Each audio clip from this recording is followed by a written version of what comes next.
the 12 powerful titans of Greek mythology, Rhea, the mother of the Olympians. Chapter 1. Born of earth and sky. In the beginning, before gods and men walked the earth, there was only the vast embrace of Gaia, the earth, and the endless vault of Uranus, the sky.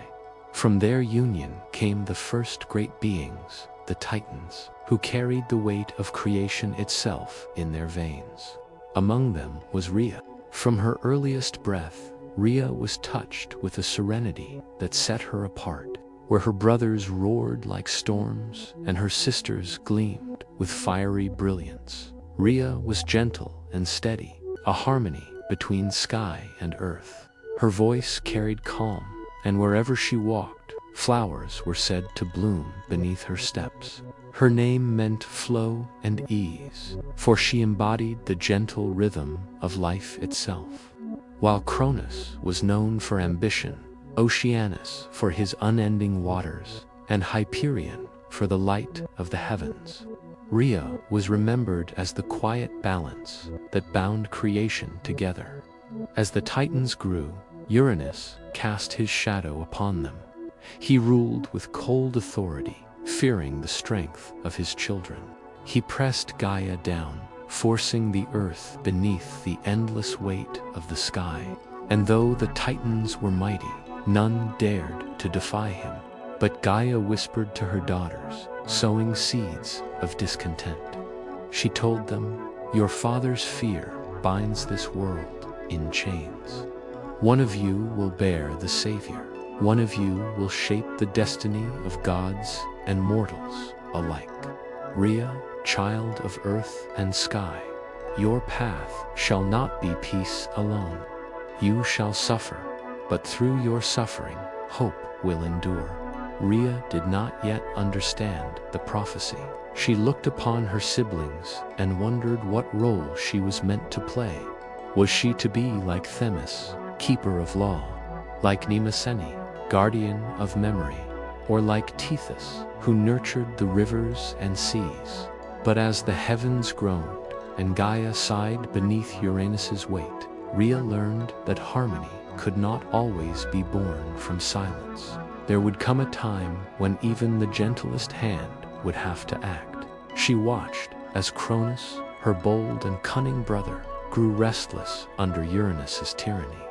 She saw the steel of resolve in his eyes, the hunger for freedom and power. And though she did not yet know it, her fate was tied to his through marriage, through children, through both tragedy and hope. For now, Rhea remained the quiet daughter of earth and sky, a figure of grace among the roaring Titans. But the seeds of destiny had been planted, and soon her name would be forever bound to the rise and fall of gods. Chapter 2. The Sisterhood of Titans. The world was still young, and the Titans were its rulers, embodiments of the primal forces that shaped existence. Among them, the daughters of Gaia and Uranus shone with a quiet but undeniable power. They were not conquerors nor builders of empires, but each carried within herself a fragment of eternity, a gift woven from the breath of creation. And within this circle of sisters, Rhea found her first true strength. The bond of blood. Rhea's sisters were many, each unlike the other, yet bound together by the same blood of earth and sky. There was Themis, tall and stern, whose very presence seemed to weigh upon others with the invisible hand of justice. She spoke rarely, but when she did, her words carried the weight of unbreakable law. Beside her stood Mnemosyne, memory incarnate, whose eyes seemed to hold the past, present, and future, as though time itself bent around her. She sang of stories before the first dawn, and when she whispered, even the mighty Cronus would pause to listen. Phoebe, the shining one, gleamed with a lunar light, her voice echoing like silver in the darkness. She was wisdom and foresight, one who could see beyond the veils of the present into the secrets of destiny. Tethys, vast and nurturing, bore the essence of rivers and streams. Her laughter was like running water, and she alone could soothe the fury of Oceanus, her consort, whose currents threatened to overwhelm the earth. Then came Theia, radiant with the brilliance of the heavens. She carried light itself, adorning the sun, moon, and dawn with their splendor. Her beauty was said to rival even the stars. And there was Rhea, the flowing one, whose grace was gentler, yet no less profound. She was not stern like Themis, nor radiant like Theia, nor mysterious like Phoebe. Instead, she was the stillness that made harmony possible, the rhythm that bound together law, memory, wisdom, water, and light. Together, they were the sisterhood of Titans, and though their brothers were mightier in raw strength, with his endless endurance, Hyperion with his blazing fire, Cronus with his sharpened sickle, the sisters carried within them the seeds of balance, the forces that gave shape to the cosmos itself. Rhea's place among them, among her sisters, Rhea often felt overshadowed. She did not burn like Thanos, yet her sisters saw in her something she herself did not recognize.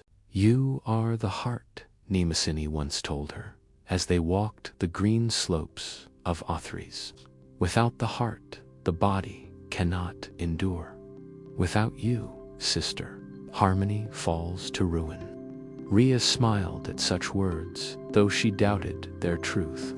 She looked at Cronus, already plotting against Uranus, and wondered if her quiet spirit had any place in the storm to come. But her sisters saw deeper.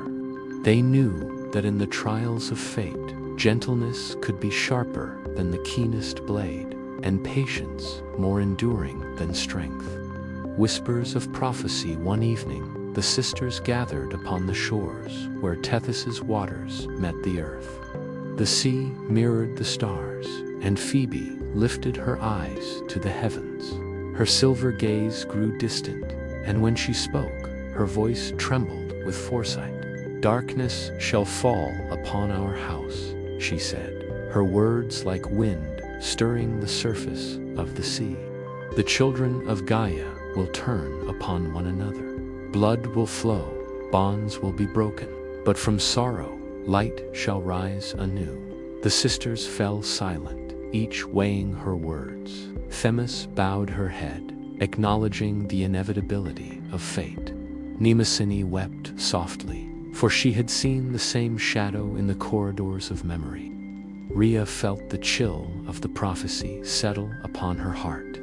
She did not yet know what role she would play in this storm, but she felt a shadow of sorrow that seemed already written into her being. "Will there be hope?" she whispered. Phoebe turned to her, her eyes gleaming like the moon upon water.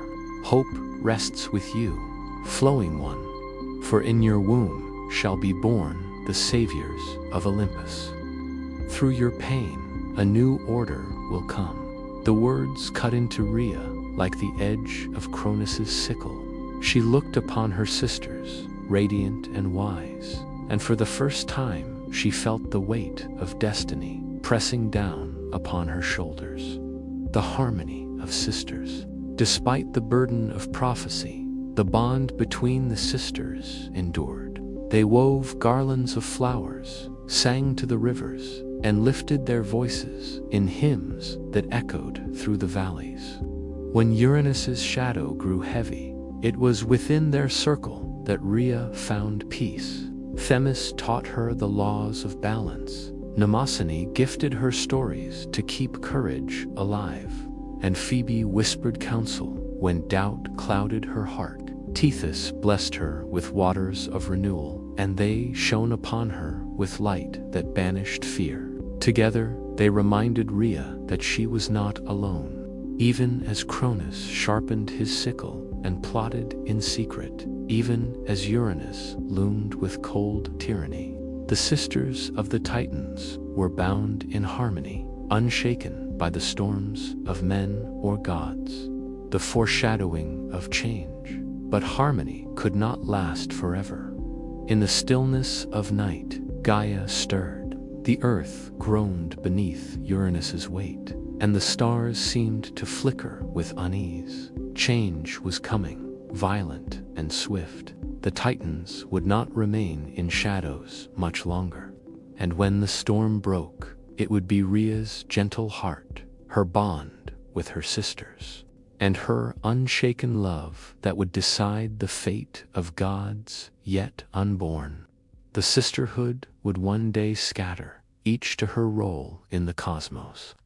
But for now, upon the shores of eternity, they were one united by blood, by prophecy, and by the promise of a future Rhea could not yet see. Chapter 3. The union with Cronus, the throne of Uranus, had fallen.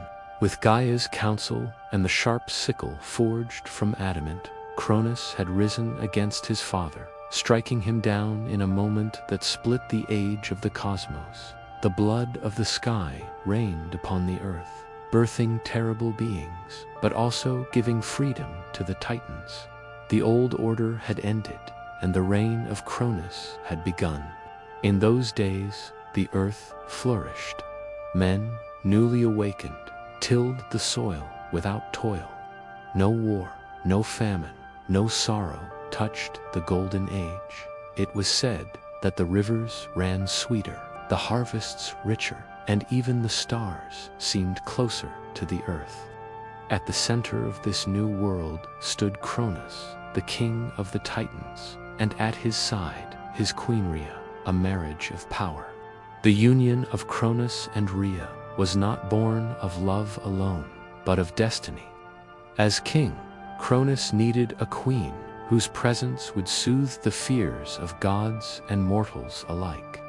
Rhea, with her gentle spirit and flowing grace, was chosen by both tradition and prophecy. Yet there was more than politics between them. Rhea was drawn to Cronus's strength, the certainty with which he wielded power. Where she hesitated, he acted. Where she sought harmony, he carved order.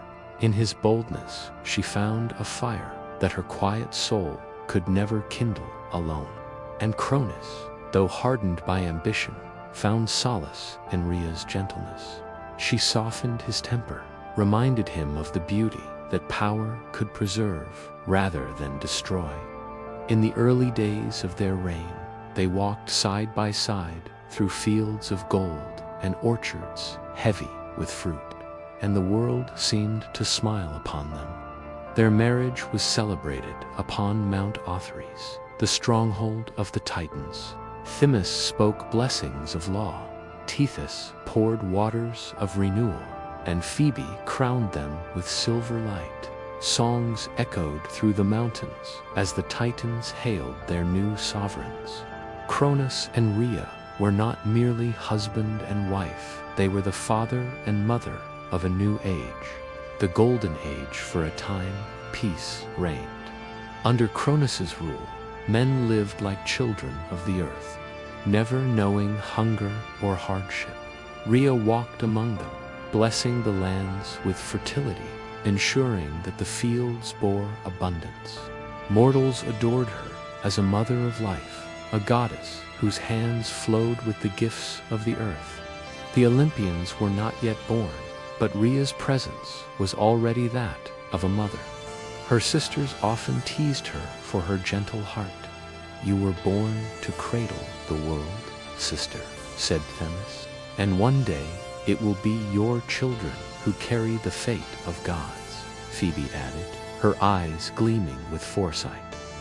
At these words, Rhea smiled softly, but her heart trembled.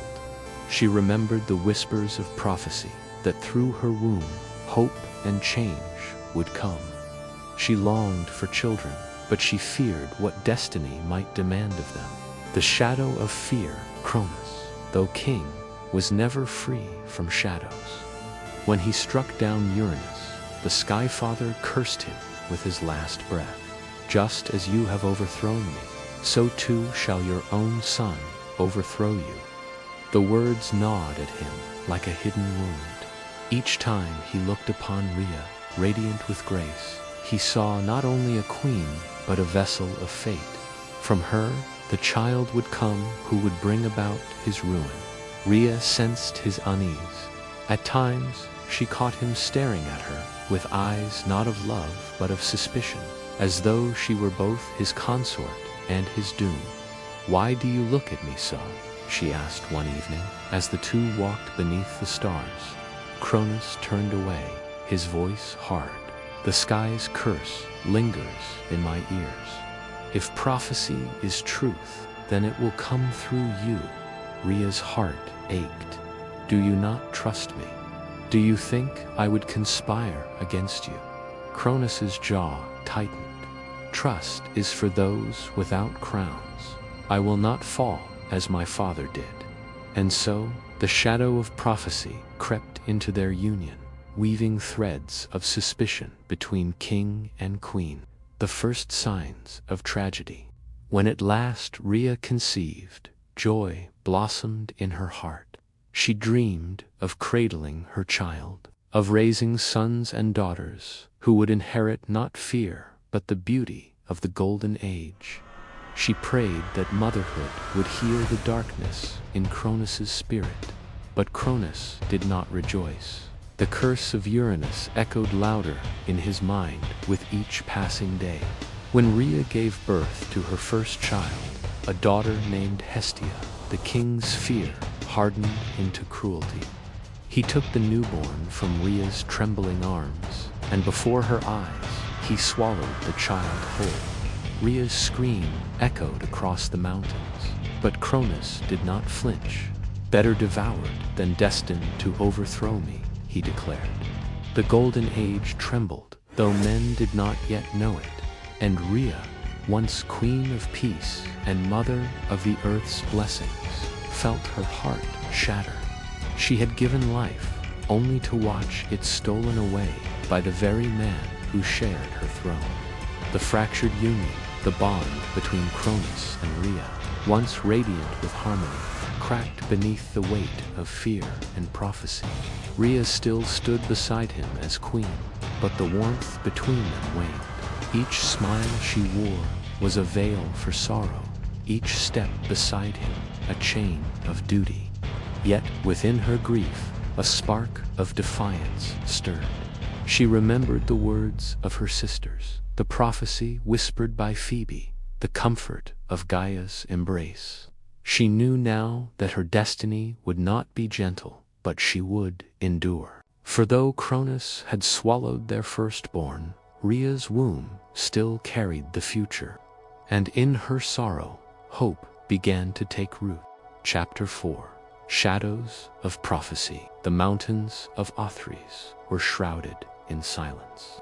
The laughter that once filled Rhea's halls had faded, replaced by whispers of sorrow. The queen of the Titans walked as a shadow of herself, her arms aching with the memory of children she could never hold. For Cronus had devoured their firstborn, Hestia, in the name of survival. His eyes, once lit with the fire of ambition, now burned with fear. Each time Rhea bore a child, the prophecy of Uranus gnawed at his soul, urging him to act with cruelty masked as caution. And so the shadow of destiny grew darker with every passing year. The weight of a curse, the curse of Uranus, was no mere whisper, it was a thunder that lived within Cronus's mind. In his dreams, he saw a sun rising against him, hurling thunderbolts as mountains crumbled and oceans boiled. He awoke drenched in sweat, his hands gripping the stone throne as though it would vanish beneath him. He confided in no one, not even Rhea. To share his fear would be to reveal weakness, and weakness was the seed of downfall. Instead, he wrapped himself in suspicion, his love for Rhea rotting into doubt. When Rhea approached him with gentle words, he would brush her aside. When she prayed to Gaia for guidance, he accused her of plotting against him. The shadow of prophecy was not only a threat of the future, it was a poison corroding the present, the devouring of children. One by one, Rhea bore children into the world, and one by one, Cronus devoured them. After Hestia came Demeter, radiant with the promise of fertility. But Cronus feared her gift, for her bounty might inspire a mortal uprising. He swallowed her whole. Next was Hera, whose eyes glowed with the majesty of a queen. Rhea pleaded with Cronus to spare her, but he silenced her cries and consumed their daughter. Then came Hades, grim and solemn, his gaze as deep as the abyss, and then Poseidon, wild and strong, who roared like the sea itself when first he breathed. Each time, Rhea screamed. Each time, the mountains trembled with her grief. Yet Cronus hardened his heart, declaring, "Better devoured than destined to rise against me." The Titan king's stomach became a prison of gods, and the Golden Age began to dim beneath the weight of his tyranny. Rhea's silent grief, Rhea's sorrow, grew unbearable. She, the mother of life, who once blessed the earth with abundance, now walked the halls as a mourner. Her womb was a cradle, but her arms remained empty. She wandered often to the slopes of Mount Othrys, where she looked to the stars and begged them for answers. "Why must my children suffer for a prophecy not yet fulfilled?" she cried. "Why must motherhood be my curse?" The stars gave no answer, but Gaia heard her lament. The ancient mother of all things whispered in the wind, "Patience, child. In grief, strength is born. The day will come when your womb births salvation, and the shadow of prophecy will turn against the tyrant himself." These words were a spark in the ashes of Rhea's heart. She did not yet know how, but she vowed that her next child would not be devoured. The tyrant's isolation as Cronus's paranoia deepened. His reign grew harsher. The Titans, who once celebrated him, now looked upon him with wary eyes. He trusted no one, not Oceanus, who ruled the seas, not Themis, who guarded law, not even Rhea, who shared his throne. He surrounded himself with guards and counselors who fed his fears. Some whispered that he was more a prisoner of his throne than its master. But to the mortals of the Golden Age, he remained a distant god, a figure of power, untouchable and eternal. They knew nothing of the children swallowed the queen's sorrow, or the curse that loomed like a storm. Rhea alone bore the weight of truth, and it bent her like a tree in winter, though it did not break her. The birth of hope. When at last Rhea conceived again, she felt a trembling of both fear and determination. Cronus's eyes narrowed at the news, suspicion etched upon his face. "This child will not escape the fate of its siblings," he warned coldly. But Rhea, though silent, began to weave a plan. She remembered Gaia's words, the prophecy that her womb would birth salvation. She could not save the children who had been devoured, but she could save the one yet unborn. She prayed in secret, not to Cronus, but to Gaia and the ancient powers. She begged for the strength to deceive the king and to protect her child. And in her heart, she felt an answer stir. This next child would be the one, the hope of Olympus, the breaker of chains, the fulfillment of destiny. A queen's resolve on the eve of her labor. Rhea looked upon Cronus as he sat upon his throne of stone, his eyes hollow with fear. She felt no love for him now, only pity for the prison he had built around himself. "You cannot fight destiny forever," she whispered, when he could not hear. And though her heart ached with grief for the children lost, it now burned with resolve. The shadow of prophecy had haunted their union long enough. Soon, light would break through the darkness. The womb of Rhea, long a source of sorrow, was about to deliver not just a child, but a savior. Chapter 5. The birth of Zeus. The time had come. Rhea's body trembled with the pangs of labor, but her heart was steadied by a new resolve. She would not allow Cronus to devour this child as he had the others. This one was destined to survive, destined to rise. For Gaia's whispers had told her, the sixth will be the savior. Hide him well, and in time he will break the chains of prophecy. A mother's secret. When Cronus learned of Rhea's labor, suspicion darkened his face. Do not think to deceive me, wife, he warned. When the child is born, it shall be brought to me. I will not let the curse of Uranus find its way into my house. Rhea bowed her head, concealing her fury. Of course, my king, she murmured. But within, she clutched her secret plan, like a blade hidden beneath cloth. Under the cover of night, she fled from Mount Othrys, guided by Gaia's unseen hand.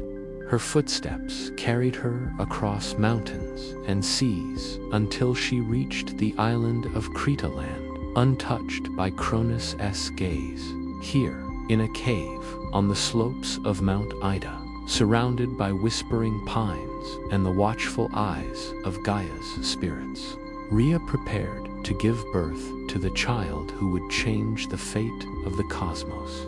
The birth of the savior. The cave glowed with soft light as Rhea labored, her cries echoing against the stone. Gaia's presence surrounded her, ancient and eternal, steadying her heart. At last, the child was born. His eyes shone like lightning hidden in the clouds, and his cry was a thunderclap that seemed to shake the cave itself. This is Zeus, Rhea whispered, cradling him close. The one who will rise above fear, the one who will restore what has been stolen. Her heart swelled with love, a love fiercer than any she had ever known. For this child was not only her son, he was hope made flesh, the stone in swaddling cloth. But Cronus would soon demand the newborn. To defy him openly was to invite ruin, so Rhea turned to cunning. With Gaia's guidance, she wrapped a stone in swaddling cloth, shaping it to resemble the weight of a child. When she returned to Mount Othrys, Cronus awaited her, his eyes sharp with suspicion.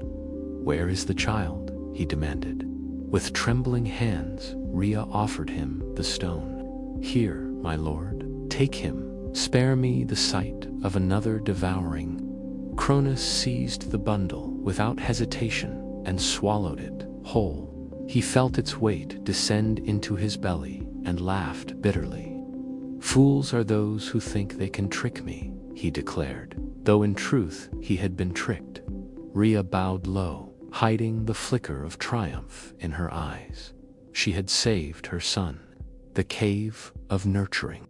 Meanwhile, far from Cronus's reach, baby Zeus lay hidden in the cave of Mount Ida. Rhea entrusted him to Gaia and to the nymphs who dwelled there. Adrastea and Ida, daughters of Melesius, cradled him tenderly and fed him the milk of the divine goat Amalthea. From her golden horns flowed ambrosia, and her milk gave him strength beyond measure to conceal his cries from Cronus's ears. The Curatus warriors, clad in bronze, danced around the cave, clashing their shields and spears in a thunderous rhythm. Their war dance became both lullaby and protection, drowning the sound of the infant god's voice in a storm of iron. Thus, in secret, Zeus grew. His limbs strengthened, his eyes sharpened, and his heart burned with the spark of destiny. Rhea's hidden joy, though she returned to Cronus's side, Rhea carried a secret flame of joy within her. She walked the halls of Othrys with quiet dignity, masking her grief for her devoured children while nurturing the hope of the one who had escaped.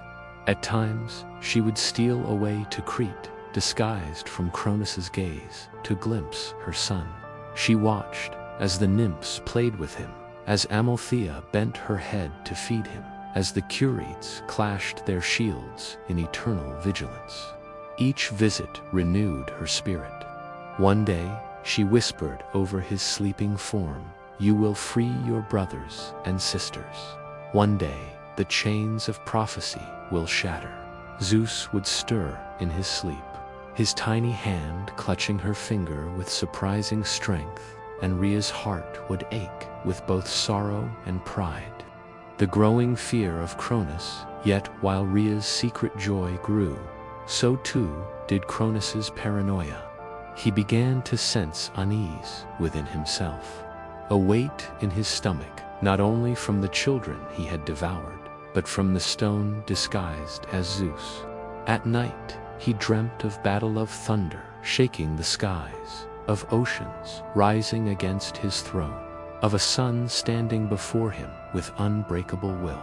He awoke in cold terror, certain that fate was drawing closer. Though he did not know it, the prophecy was already unfolding. The child he thought he had swallowed was alive, growing stronger with each passing day. Destiny's flame, years passed. Zeus grew in secret, hidden from his father's gaze. His laughter echoed in the cave, his strength multiplied, and his spirit shone with the power of the storm. Rhea, though bound to Cronus, never let despair consume her. She endured his suspicion, his tyranny, his shadowed reign, because she knew that destiny was no longer his to control. The prophecy of Uranus was not a curse, it was a promise. And in the cave of Crete, beneath the watchful stars, that promise was being nurtured into reality. Chapter 6: The Secret Growth of Zeus in the Shadowed Cave of Mount Ida. Far from the throne of Cronus, a boy was growing who would one day shake the heavens. Zeus, the hidden child of Rhea, was nurtured in secrecy, his name whispered only by the nymphs and the earth herself. The world beyond believed him devoured, lost to the hunger of his father. Yet in truth, he lived protected by the cunning of his mother and the will of fate. And with each passing year, the child of prophecy grew into a force destined to challenge the tyrant king. The cave of Crete, the cave where Zeus was hidden, was no ordinary dwelling. It was a place where the breath of Gaia lingered, where ancient magic pulsed through the stone walls. Here, the air shimmered with divine essence, and the earth itself seemed to shield the child from harm. Adrestia and Ida, the nymphs entrusted with his care, treated him as their own. They sang to him songs of the stars, bathed him in the waters of sacred springs, and whispered to him tales of gods and titans.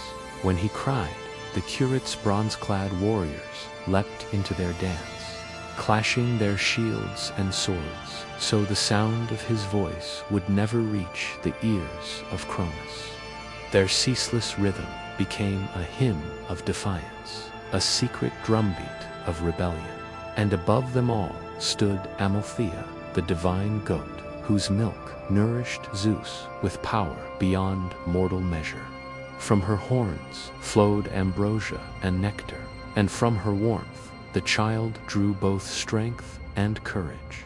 The gifts of Gaia, Gaia herself, did not abandon her grandson. She appeared often in the cave, sometimes as a whisper of wind, sometimes as a figure cloaked in starlight. To Zeus, she was both guardian and teacher. "Child of destiny," she would say, placing her ancient hand upon his brow. "You are not hidden to be forgotten, are hidden to be prepared. The day will come when you must rise, not for yourself, but for all who live beneath the sky." She taught him to listen to the earth, the rumble of mountains, the sigh of oceans, the pulse of life that bound all beings. Through her, Zeus learned that power was not merely the strength of arms, but the harmony of the world itself. The lessons of strength. As Zeus grew into youth, the Curetes trained him in the arts of combat. They taught him to wield spear and shield, to move like the wind and strike like the storm. His arms grew strong, his eyes sharp, his spirit unyielding. Yet Zeus was not like other warriors. When he fought, the air itself seemed to answer his call. Thunder rumbled faintly at his voice. Lightning flickered when his anger rose. The curates looked upon him with awe, knowing that he bore the seed of something greater than Titan or man. Remember, young one, they told him, the greatest warrior is not he who conquers, but he who endures. Zeus carried these words in his heart, even as the fire of ambition smoldered within him. Rhea's silent visits. Rhea, still bound to Cronus's side on Mount Othrys, carried her sorrow like a cloak. Yet, whenever she could, she stole away in secret to Crete, disguised by Gaia's will.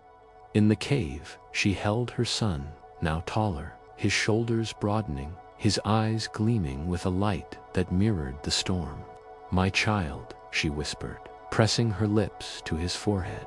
"You are my hope, the hope of all who suffer under Cronus's reign. One day, you must free your brothers and sisters from his belly. One day, you will stand as king, not through fear as he does, but through justice." Zeus would nod, his young face set with determination. Though he loved his mother's gentle words, he also felt the weight of her plea. His destiny was not his alone, it belonged to all Olympus. Dreams of thunder at night. Zeus dreamed. He saw visions of himself standing upon a great mountain, hurling bolts of lightning that split the sky. He saw Cronus falling, the swallowed gods bursting forth into freedom. He saw a throne, high above all, and himself crowned as ruler. These dreams filled him with both wonder and unease. "Am I truly meant for this?" he asked Gaia one night. The Earth Mother answered softly, "It is not a matter of meant, it is a matter of choice. Prophecy lays the path, but only your will can walk it. Remember, child, thunder is nothing without the hand that guides it." Cronus's growing dread. Meanwhile, on Mount Othrys, Cronus grew restless. Though he believed he had swallowed all his children, shadows of doubt haunted him. His belly felt heavy. His sleep was tormented by visions of rebellion. In his dreams, he heard a voice. "Your downfall grows in secret." He woke in terror, but he could not name the source. He tightened his grip on his throne, yet fear gnawed at him like worms in wood. He began to lash out at those around him, distrusting his fellow Titans, even Rhea, though he suspected nothing of Zeus's survival. The curse of Uranus was already eroding his reign. The flame of destiny, as years passed, Zeus's strength reached its fullness. No longer a boy, he stood tall and fierce, his eyes burning with the light of storms, his voice carrying the weight of command. He had been hidden, trained, nurtured in silence, but silence could not contain him forever. The time of shadows was ending, and the dawn of reckoning drew near. Rhea knew it, Gaia knew it, even Cronus, in his dreams, knew it. The flame of destiny burned bright in Zeus, and soon the world would tremble beneath his thunder. Chapter 7. The Call of Destiny. Zeus had grown into a young god of great strength and unshakable will. His shoulders were broad as the mountains that sheltered him. His eyes gleamed like storm clouds lit by hidden lightning, and his voice carried the weight of thunder yet to be unleashed. No longer the hidden child of prophecy, he was now a force waiting to be revealed. But with strength came restlessness. Zeus felt the pull of destiny in every breath of wind, in every tremor of the earth. The cave that had once protected him now felt like a cage. His heart longed for more, not for glory alone, but for justice, for the siblings he had never known but often dreamed of in visions.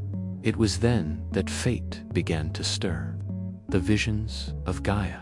One night, as the moon bathed Mount Ida in silver light, Gaia appeared before Zeus, her form rising from the roots of the earth. Her eyes glowed with ancient wisdom, and her voice was as deep as the oceans.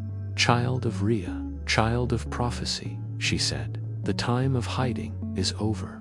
You have grown strong, but strength without purpose is like thunder without lightning.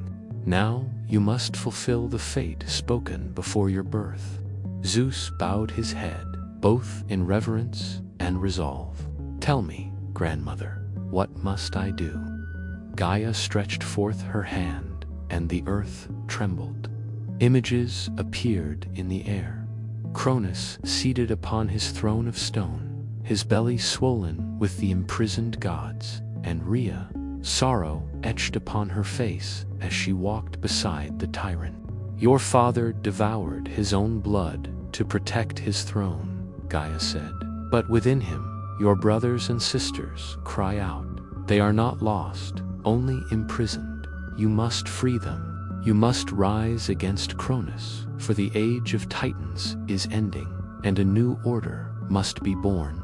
Zeus's jaw tightened. His heart ached at the sight of Rhea's suffering, and fire stirred in his veins. "Then I will not rest until they are free." Rhea's revelation. Not long after, Rhea herself came secretly to Crete. She looked upon her son, now grown into a god of might, and for the first time in many years, hope lit her eyes. "My child," she whispered, embracing him, "you have lived in shadows long enough. The curse of Uranus has driven your father mad. He fears you even now, though he believes you swallowed. But his fear is not without cause. His reign is not eternal. It is you who must end it." Zeus took her hands gently. "Mother, I have dreamt of them: Hestia, Demeter, Hera, Hades, and Poseidon. Their voices call to me from his belly. I cannot leave them there." Tears welled in Rhea's eyes. "Then you must be cunning, as I was cunning. Strength will win the war, but guile must open the first door." She told him of Metis, the goddess of wisdom and craft, who dwelled in the deep places of the earth. "Seek her counsel. With her aid, you may find a way to loosen Cronus's grip and set your siblings free." The journey to meet Zeus left Crete with solemn purpose. Guided by Gaia, he traveled across rivers and forests, through caverns where the earth itself whispered secrets. At last, in a grotto lit by the glow of sacred waters, he found Metis. The goddess of wisdom looked upon him with piercing eyes. "So," she said, "the hidden child comes at last. I have long awaited you, son of Rhea." Zeus bowed respectfully. "Grandmother and mother have sent me. Cronus holds my kin in his belly. Tell me how I may free them." Metis studied him for a long moment, then nodded. "Strength you already have, courage too, but what you need now is cunning. Cronus cannot be defeated in battle until his belly is emptied, for within him lies the power of your brothers and sisters. To free them, you must make him release what he has swallowed." She handed him a vial of shimmering liquid.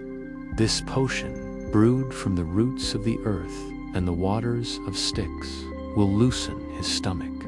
If he drinks it, he will disgorge all he has consumed." Zeus took the vial with reverence. "How shall I give it to him?" Metis's lips curved into a faint smile. "You are his son, though he knows it not. Go to him in disguise. Offer yourself as a servant, gain his trust, and place this draught in his cup. Then fate shall open its hand." The weight of choice. As Zeus prepared to depart, Metis laid a final hand upon his shoulder. "Remember, young god, you are not merely fighting for yourself, but for the balance of the cosmos. The fall of Cronus will not end strife, will begin a new age, filled with trials yet to come. Do not mistake destiny for ease. Zeus met her gaze firmly. If the road is hard, I will walk it. If the sky itself falls, I will bear it. I was hidden to rise, and I will not falter. The gathering storm Zeus returned to Crete one last time. In the cave where he had grown, he bid farewell to the nymphs, to Amalthea, and to the Curates. Each blessed him in their way. The nymphs with tears, the goat with her final gift-a-horn that would never empty of food or drink, and the Curates with their vow to stand beside him in war. When he embraced Rhea, she pressed her face into his chest.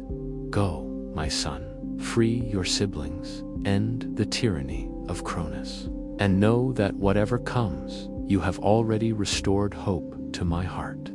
Zeus set out then, carrying with him the vial of Metis, the horn of Amalthea, and the unshakable fire of destiny. His path now led him straight into the heart of danger, to the very throne of the Father who had tried to devour him. The storm was gathering. Soon, thunder would shake the heavens.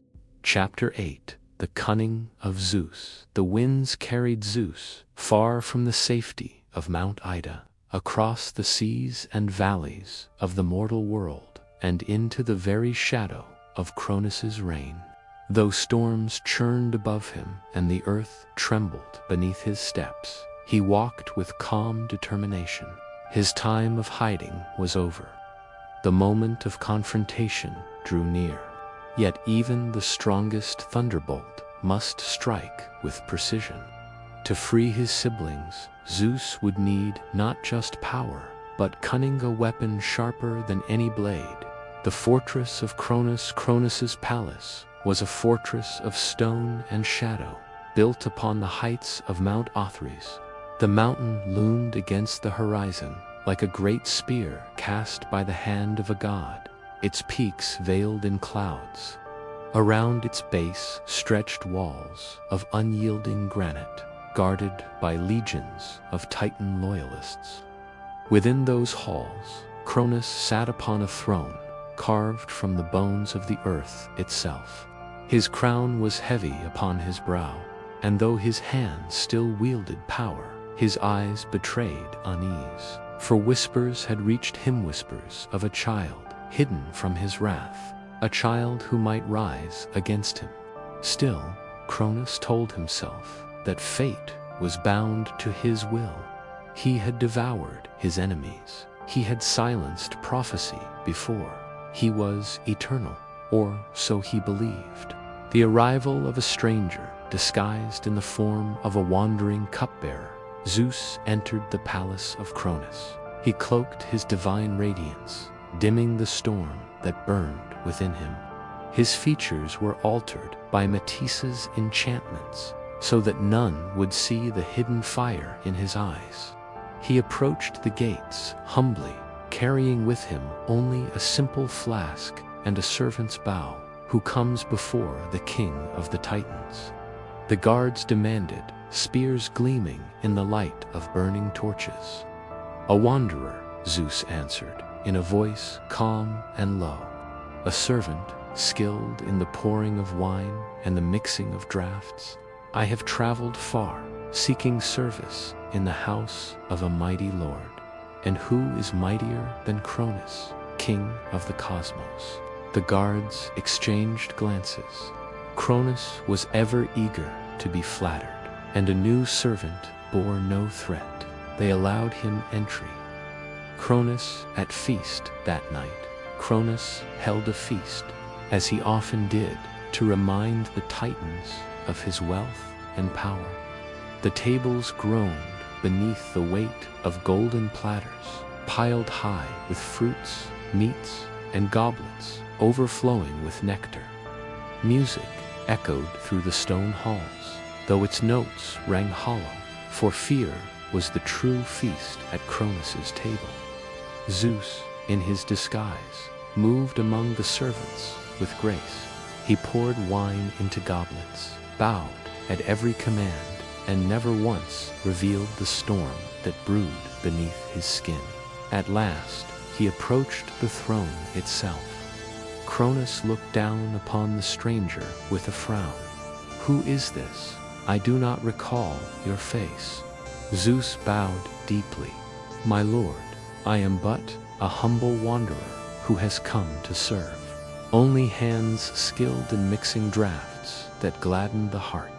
Cronus studied him, his suspicion dulled by pride. "Then serve me," he commanded, thrusting forth his goblet. "Let us see if your craft is worthy of a king." The potion of Zeus's hand did not tremble as he took the goblet. With careful movements, unseen by any eye, he poured into it the shimmering potion of Metis. The liquid swirled within the cup like starlight trapped in water. Yet, when mixed with wine, it appeared no different than the finest vintage. He returned the goblet to Cronus, bowing low. "Drink, great lord. May this draught strengthen your reign and sharpen your power." Cronus raised the goblet high, his laughter booming through the hall. "Yes, to my reign eternal, and to the folly of prophecy." He drained the cup in a single swallow. For a moment, nothing happened. The hall rang with laughter and song, and Cronus leaned back upon his throne, smug in his triumph. But then, a sudden spasm shook his frame. His face twisted, his hand clutched at his belly. A groan escaped his lips, louder than thunder. The Titans fell silent, staring in shock as their king convulsed. Cronus's body heaved, and from his mouth erupted a torrent of light. The liberation first came Hestia, radiant and pure, flames dancing in her eyes. Then Demeter, crowned with green, the scent of harvest clinging to her form. Hera followed, regal even in her trembling, her eyes sharp with fury at the father who had betrayed her. Next came Hades, dark as shadow, yet fierce with resolve, and Poseidon, the roar of the sea echoing in his very breath. One by one, the swallowed children of Rhea were cast forth, reborn into the world.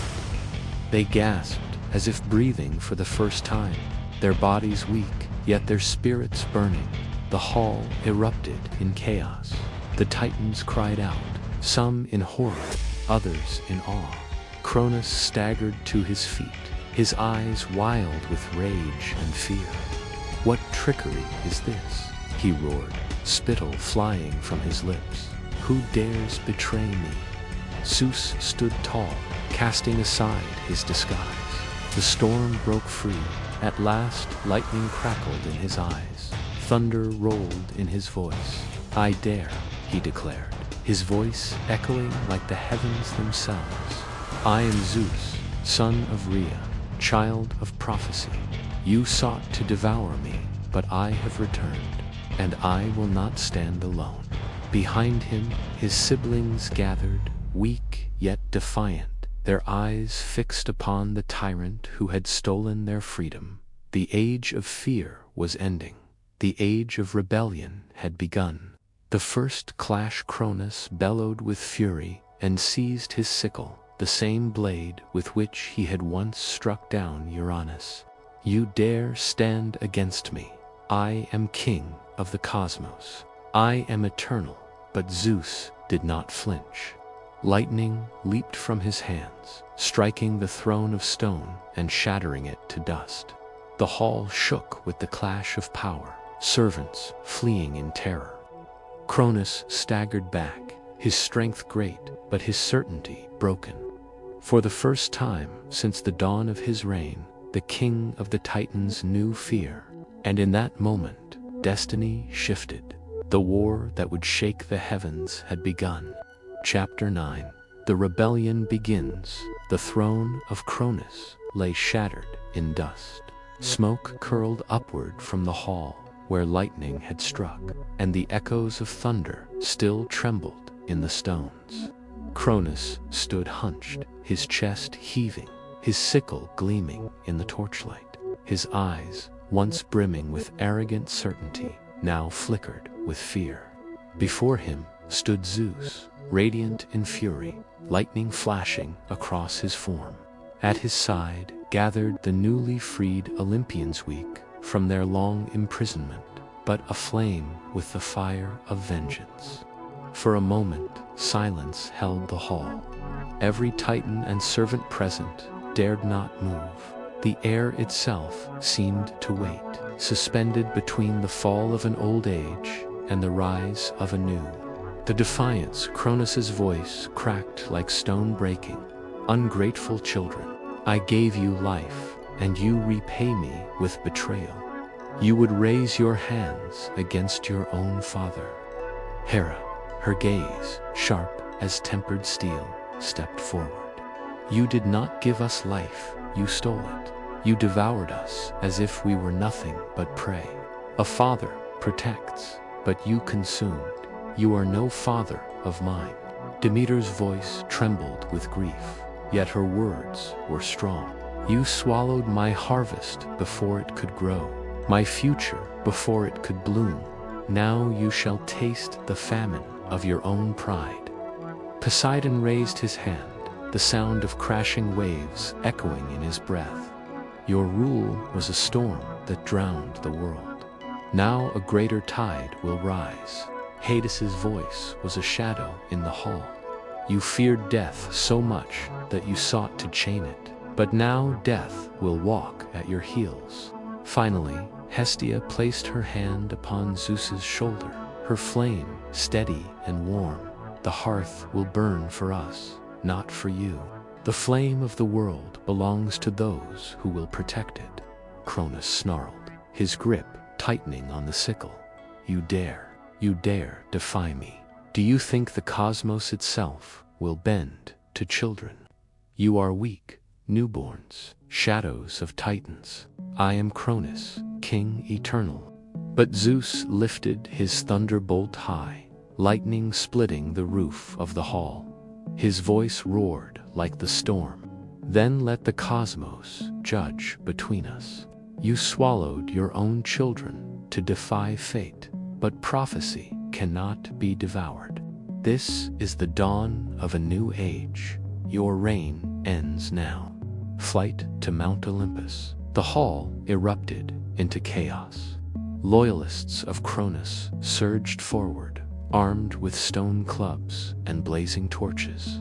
Zeus struck them back with bolts of lightning, but he knew the battle could not yet be won within Cronus's stronghold. Come, he cried to his siblings.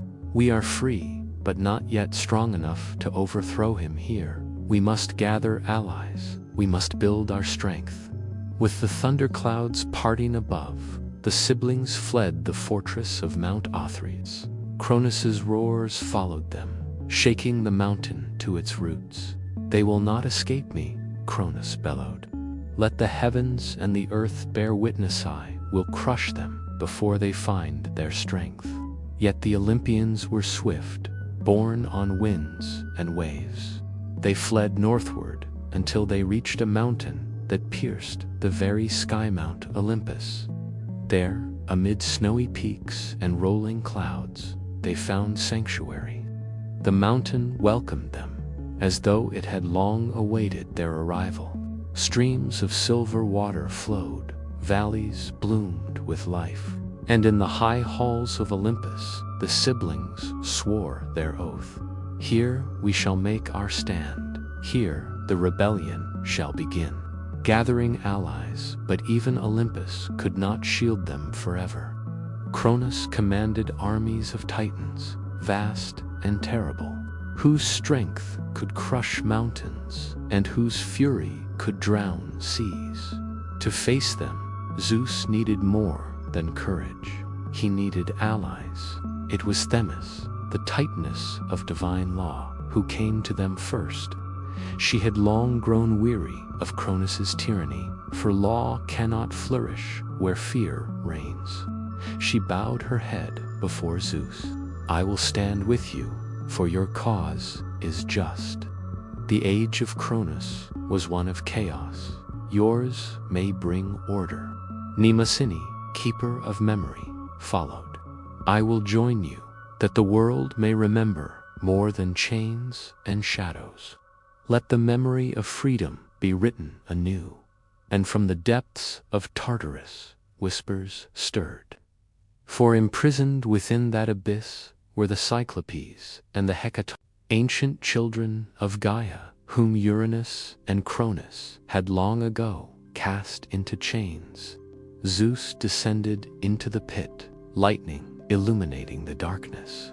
With a single strike of his thunderbolt, he shattered their bonds. The Cyclopes, one-eyed and mighty, bowed to him. In gratitude, we will forge weapons for you and your kin. To you, Zeus, we gift the thunderbolt. To Poseidon, the trident that shakes the seas. To Hades, the helm that renders its wearer unseen. The Hecatonchires, giants with 100 arms and 50 heads, rumbled their loyalty. In battle, we shall rain stones upon your enemies until the earth itself trembles. With these allies, the power of the Olympians grew. Cronus prepares for war, meanwhile. Upon Mount Othrys, Cronus rallied his forces.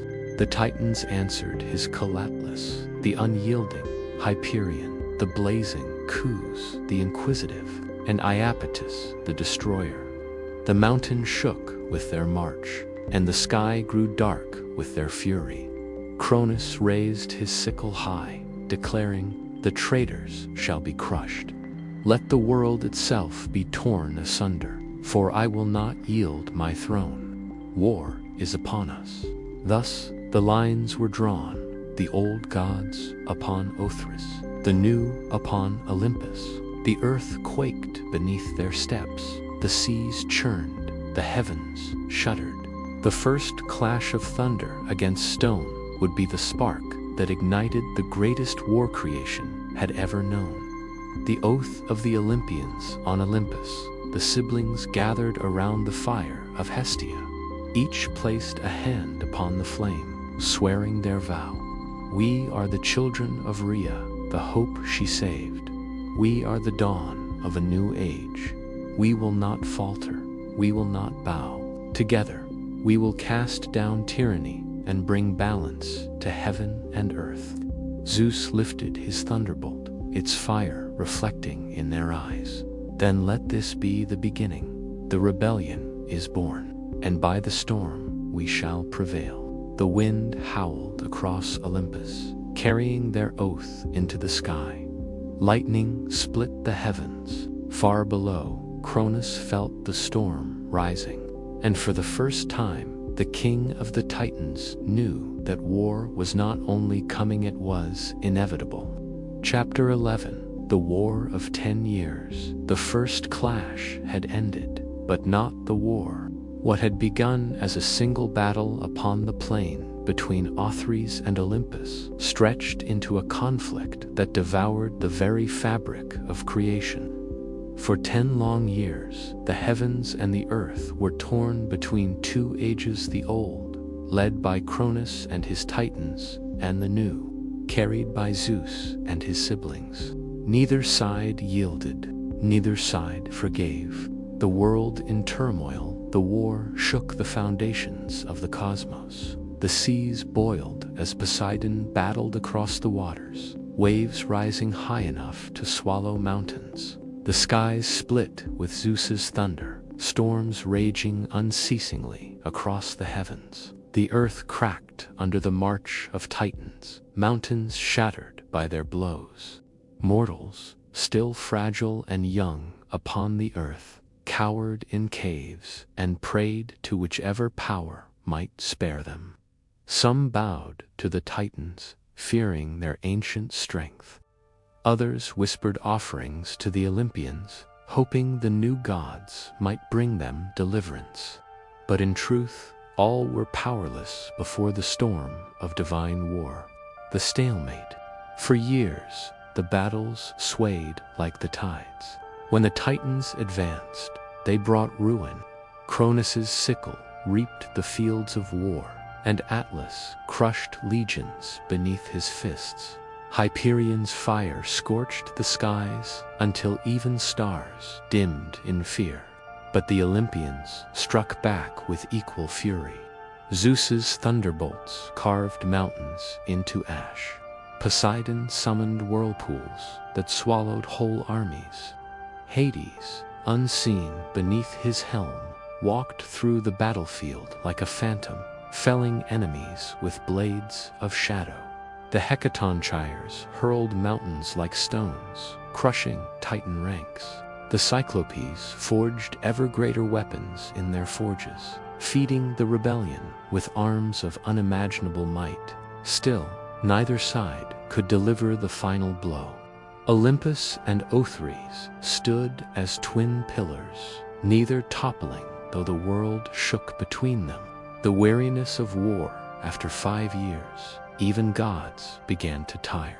The earth groaned beneath the weight of their fury, its rivers choked with ash, its valleys scarred by fire and flood. The stars above dimmed, their light veiled by storm and smoke. Hestia wept for the suffering world, her flame flickering weakly. "How long can this endure?" she whispered to her siblings.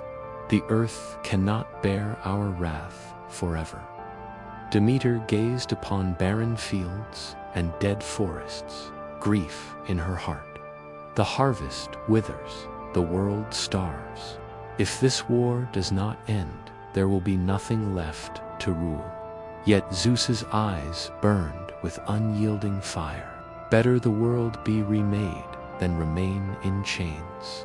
We fight not for pride, but for freedom. We must endure. The Council of Gaia. It was then that Gaia, the Earth Mother, rose once more to counsel her children. She came to both camps, her form vast as mountains, her voice older than time. To Zeus she said, "Child of Rhea, your cause is just, but you must end this strife before the earth herself perishes. Do not seek only victory, seek balance." To Cronus she said, "Son of Uranus, your reign is broken.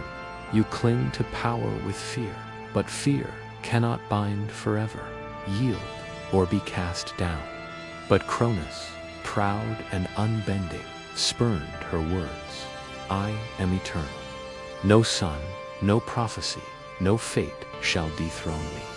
And Zeus, though he bowed to Gaia's wisdom, answered firmly, "Mother Earth, I will not falter.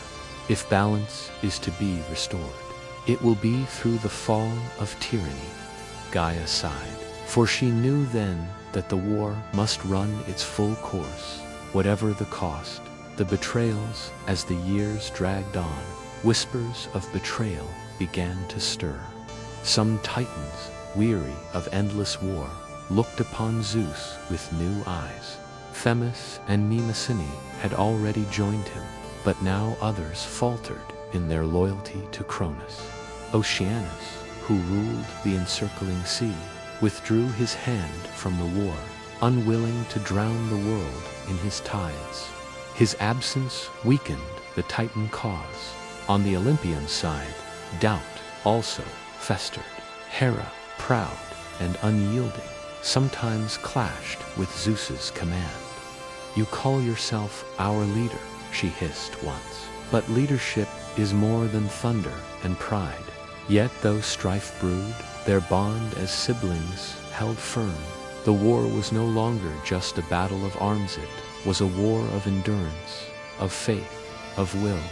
The turning tide in the 9th year, the Olympians struck a decisive blow. Guided by the cunning of Metis, Zeus led a raid upon Mount Othrys itself. Disguised in shadow by Hades's helm, the siblings crept into the heart of Cronus's fortress. There, they shattered the forges where the Titans crafted their weapons. They freed prisoners long held in chains, ancient spirits and beings who had suffered under Cronus's reign. And with a strike of his thunderbolt, Zeus cracked the very foundations of Othrys, shaking the Titan's stronghold to its core. Cronus roared in fury, his sickle slashing the sky. You dare defile my house. You dare bring war to the throne of the king. But Zeus only answered, it is not your house. It is the tomb of an age, and soon it shall fall. The Titans were shaken. For the first time, they saw that their power could be broken, their fortress breached. The war's tide had begun to turn. The oath of the 10th year. At the dawn of the 10th year, both sides gathered their full strength for the final confrontation. The Titans rallied all who still remained loyal, their numbers vast but weary. Cronus sharpened his sickle, his fury burning brighter than ever. The Olympians gathered upon Olympus, their weapons gleaming, their allies ready. The Hecatonchires stood at the front, the Cyclopes at the forges, their fires lighting the night sky. Zeus raised his thunderbolt, its blaze lighting the peaks. This war has scarred the world long enough. One more battle shall decide all. The old shall fall, or the new shall perish. By storm, by sea, by shadow, let the fate of the cosmos be written. The siblings raised their weapons, their voices joining his. The very heavens echoed with their oath. And so, the world braced for the last clash, the battle that would end the war, and with it, the age of the Titans. Chapter 12. The fall of Cronus. The 10th year dawned like a storm. The earth quivered, the seas roared, and the heavens held their breath. From every corner of creation, forces gathered for the last greatest battle. The Titans, weary but unbroken, stood upon Mount Othrys, their eyes blazing with ancient fury. Opposite them, upon Olympus, the Olympians prepared for destiny. The fate of the cosmos would be decided that day. The muster of the Titans. Cronus stood at the forefront, the sickle of adamant still sharp in his hand, the same weapon with which he had struck down Uranus. Around him gathered the mightiest of the Titans, Atlas, vast as a mountain, Hyperion, whose flames set the horizon ablaze, Iapetus, fierce as a storming wave, and Cryas, who shook the skies with his roars. Though their numbers had thinned, though Oceanus had withdrawn, and Themis had betrayed them, they were still giants, beings of raw, primeval power. They swore upon the memory of their age that they would not bow to the children who sought to replace them. This is the end of their rebellion, Cronus declared, his voice echoing across the plains. By the sickle that carved the heavens, I will break my son, and all Olympus will fall. The oath of Olympus upon the shining heights. Zeus lifted his thunderbolt, its light blazing brighter than the morning sun. Beside him stood his siblings, Poseidon with his trident, Hades with his helm, Hestia with her eternal flame, Demeter with the staff of harvest, and Hera with the crown of the heavens. The Hecatonchires roared with their 100 throats, mountains trembling at their sound. The Cyclopes stood ready, their forges having given birth to weapons fit to topple an age. Zeus's voice thundered, brothers, sisters, children of Rhea, hear me. Today we fight not for pride, but for freedom. The reign of fear ends here. The chains of Cronus will shatter, and the world shall be reborn. The heavens shook as the armies raised their weapons in reply. The final war cry of Olympus rang out across the cosmos. The last battle, the two hosts met upon the plain, where the earth itself split with their fury. Zeus hurled his thunderbolts, each one a star torn from the heavens, blasting Titan ranks into dust. Poseidon struck the ground with his trident, and oceans rose to swallow armies whole. Hades cloaked in shadow, moved unseen, striking terror into the hearts of Cronus's champions. But the Titans fought with the rage of an age betrayed. Hyperion's fire blazed so fiercely that even Zeus's storms faltered. Atlas hurled mountains into Olympus, shattering peaks. Cronus drove his spear through the ranks of the Hecatonchires, though each wound only enraged them further. Cronus himself strode forward, his sickle cleaving through stone and storm alike. With one swing, he cut down a Hecatonchire, its 100 arms sprawling lifeless upon the battlefield. His laughter shook the heavens. "Is this your rebellion?" he roared. "Children striking at their father? Come then, Zeus, face the hand that shaped you."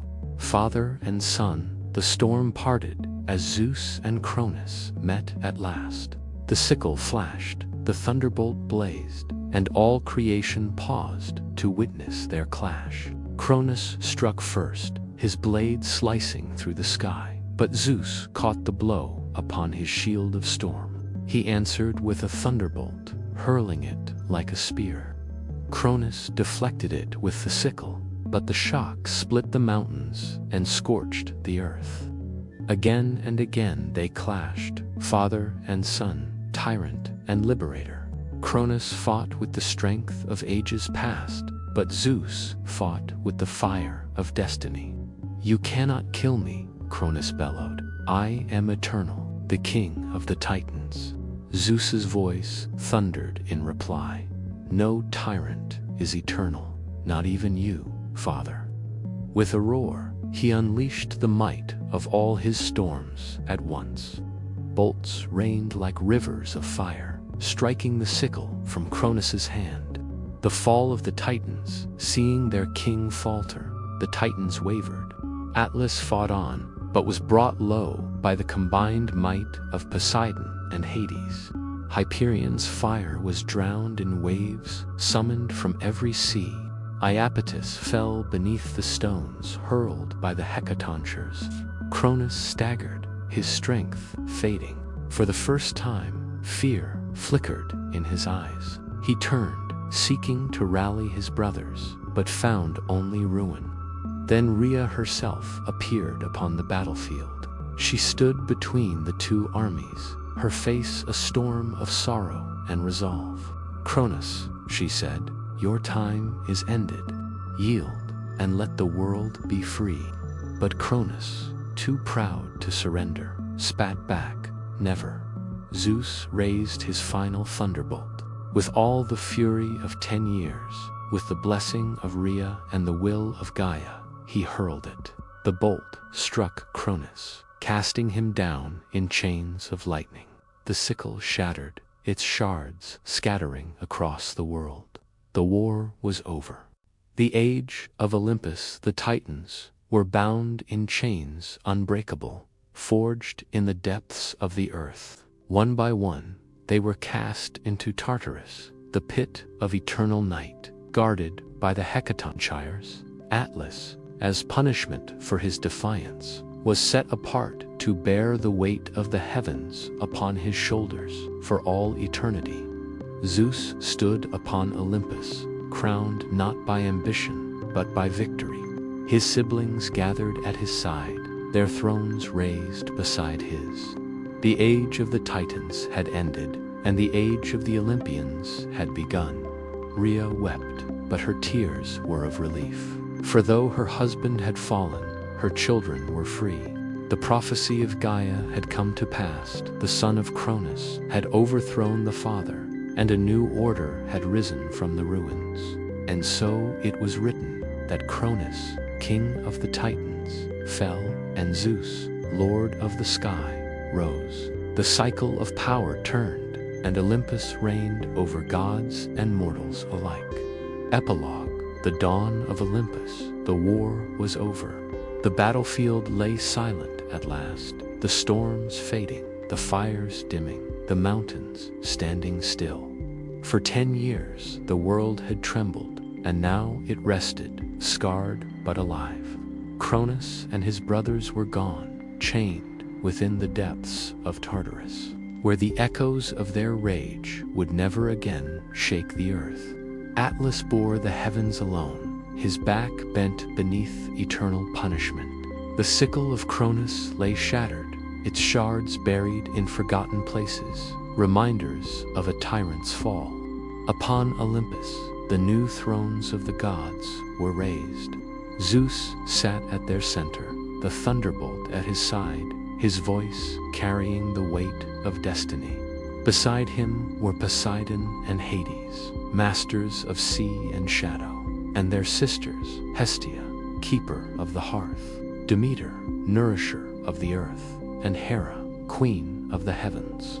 Rhea watched from afar, her heart both heavy and light. Her children were free, and the age of terror had ended. Yet the cost of victory was great. A husband lost, a world reshaped, and a wound upon the earth that would take ages to heal. Still, she knew this was the path foretold, the cycle that Gaia herself had whispered at the dawn of time. Thus began the age of the Olympians. Mortals looked to the sky and saw in the thunder, the waves, and the harvest the rule of new gods. Songs rose in their honor, temples were built to their glory, and the name of Zeus became the promise of law, order, and might. But the story was not ended, for though the Titans were cast into shadow, their legacy remained. They were the bones of the earth, the fire in the stars, the roots of every age. Their fall had shaped the world, but their memory endured, whispered in myths and carried in bloodlines that stretched beyond Olympus itself. And among them were the 12 powerful Titans, each a force that had once shaped creation. Cronus had fallen, but others yet awaited their telling. Hyperion, the Titan of the sun's eternal blaze. Oceanus, who circled the world with endless waters. Themis, who guided the balance of justice. Mnemosyne, the keeper of memory and the mother of the muses. Their stories, too, would rise, for the Titans were not forgotten. Each bore a tale, each a power that left its mark upon gods and mortals alike. And so the cycle of myth continued, an endless tapestry of power, rebellion, and destiny, where even in defeat, the Titans remained eternal in legend.